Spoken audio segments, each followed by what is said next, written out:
Hi, and welcome to the Oikos Family Podcast. I'm Sonja Wood, and this is Season 3, Episode 13. And it is the last episode in this series of me sharing the audiobook that I produced. That is the book that I wrote, Abundant Life. In fact, the full title is From Chronic and Terminal Illness to Abundant Life. And it is a book that is broken up into 12 parts.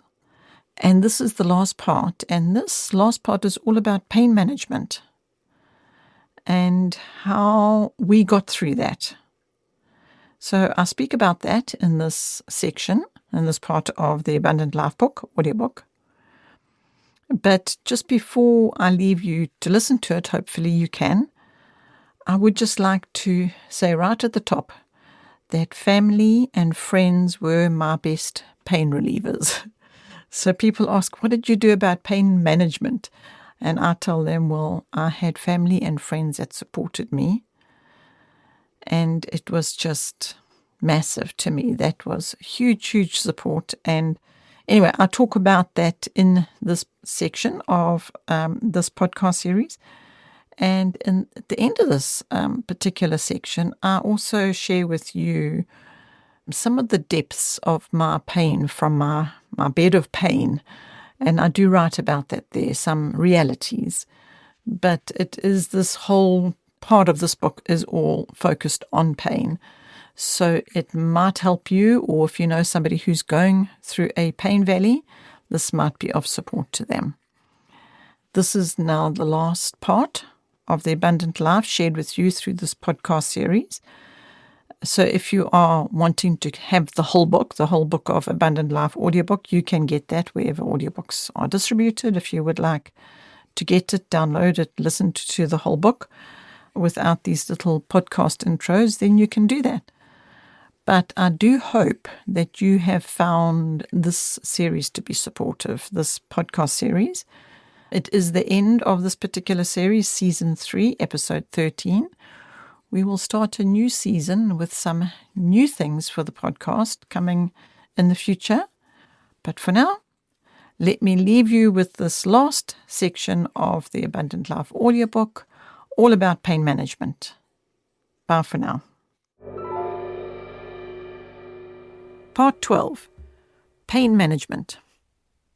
While on the natural road to healing my body from cancer, I was no longer relying on drips in hospital to help with pain control. So I had to find other ways for pain relief. I had to admit that this was not very easy. In fact, I'm sure there may be even more effective natural pain remedies than what we discovered and applied during my severe pain episodes. I must also mention that what worked very well for me, I have since discovered has not been as effective for others, whom I know have had severe pain. Another aspect about pain management is that I found that what worked for me for a few weeks would not work as well down the road. So I had to find another way for pain relief. I'll share with you now all the various pain remedies which we used. Hot Epsom salts baths. They were wonderful, a wonderful soother. In fact, I used to feel the pain being drawn out of my body and into the hot water. It was a wonderful relief. We did use a couple of handfuls of Epsom salts in the bath water.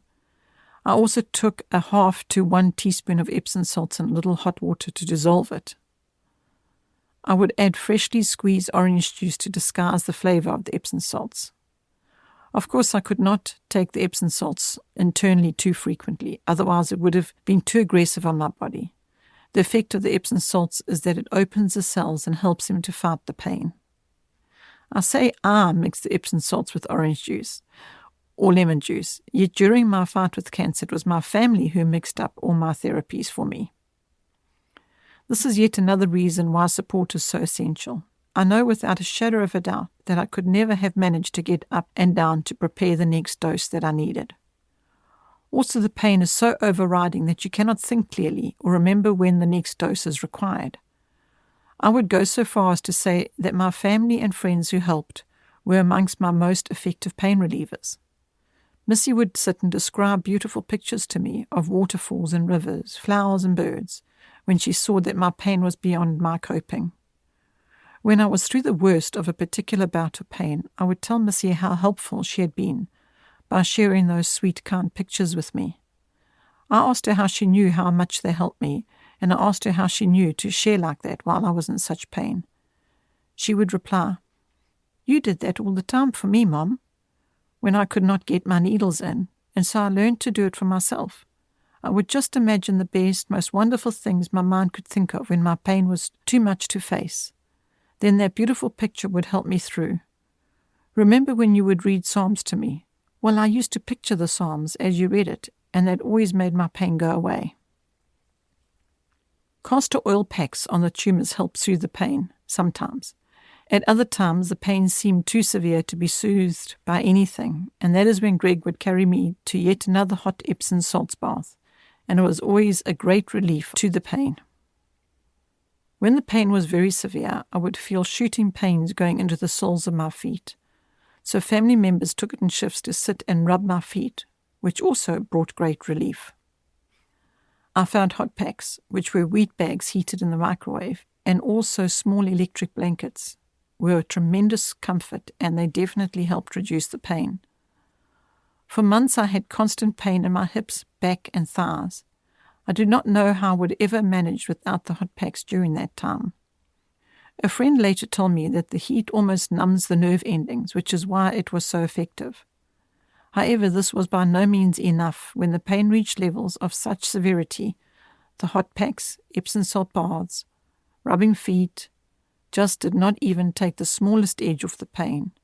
It was then that I had to rely on the next morphine tablet.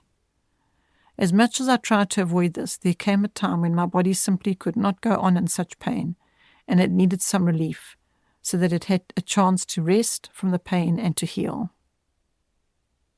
I must stress here, however, that the morphine only came to my rescue once the cancer was very advanced and spread. If I had managed to avert the cancer's harmful spreading before then, I believe most of the natural pain remedies would have been sufficient. I have since discovered this to be so after recovering from the cancer. We try not to take any chemical painkillers at all. We use much herbal pain remedies, which are quite sufficient for milder and even slightly more severe pain. One mom whom I was helping beat cancer was allergic to morphine. This made pain management all the more complicated. Herbal teas were soothing at times, as were certain foods. Once I began to eat solid foods, I found certain foods to be a great comfort. I mention this in this pain management section because every small detail that can be attended to for someone who is dealing with pain should be considered. As childlike as the following may sound, I found that a very soft blanket, a comfort blanket, and a very cuddly, super soft toy were both very helpful during severe pain. I know it sounds strange, but both these items distracted me and comforted me from the pain my body was in. I believe it may be largely due to the fact that the cuddly toy and blanket were given to me as gifts from a very dear and close friend who wanted to give me something which may help. It turned out that these gifts were more helpful than she will ever know, and it was mostly because I was so comforted to know of the care, support, prayers and love that were being given to me through these gifts.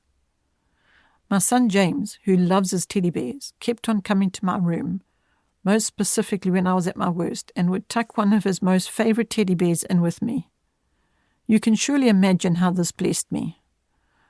My son doing his very best to show and share his love with me, and doing whatever his little heart could find to do to comfort his ailing mom. Loud noises, television, or any disturbance of peace definitely made it more difficult to endure the pain.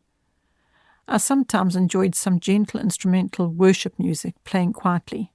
Other times it was better for there to be complete silence, almost as if any added thing was too much for my body to cope with. This is why it is so important to find what is best suited to each individual who is suffering.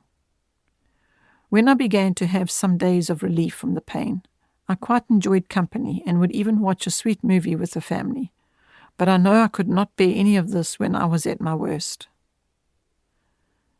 If you are alone, have courage. Then you and courage immediately form a majority. Remember, you have courage in Him. Do not ever feel completely alone. He is with you. Therefore, you cannot be alone. I wrote the following during and after a very deep pain valley. I share it here now, in this section, because I hope that it'll help you to know that even in our deep places of despair, there He is, always present, always ready to help and bring hope and teach us lessons of such great worth that perhaps we would not have learned elsewhere. So here is an excerpt from our journal. Slowly, slowly, then a little faster, I found myself falling into a place of deep anguish and despair. So deep is the despair to me. Yet if I were to compare it with Christ's despair at the sadness of mankind, I am sure my anguish and despair are but a little pond in comparison to His. Yet in my weakness I feel as though my despair is as deep as a deep dam or the oceans. But He knows the depths of the ocean, and deeper, in all things. So I call out and ask Him to take from me that which is causing me such anguish, followed by such despair, which is breeding the sin of worry in me. Because He has told us not to worry. I repent of this sin, the sin of worry, and I ask Him to replace it with more of Himself within me, more of Him, less of me and my downcast worries. Oh, the pain, Lord, I call out to you. I try not to be anxious, yet this pain is drying out my body of every living thing. I feel as though the very cells of my being are being emptied, dried up. And as they are, the pain increases. Lord, help me. I am being emptied of life. I am so dry, dried out. The life within me is drying up, Lord. The pain, Lord, it's too great to endure. Help me. There I discover a new depth. As deep as the pain seems to go within, there I discover His gentle voice, whispering tenderly to my spirit, soul, mind, and body. I am your living water, running deeper than anything you can comprehend, deeper than the deepest, greatest waters of the ocean. My power is greater than all the power of the waters of the oceans of the world. Think of that power now. The power of all the waters of the oceans of the world. My love, my power is greater. It is greater than that. My power cannot compare to anything of this world. It is greater.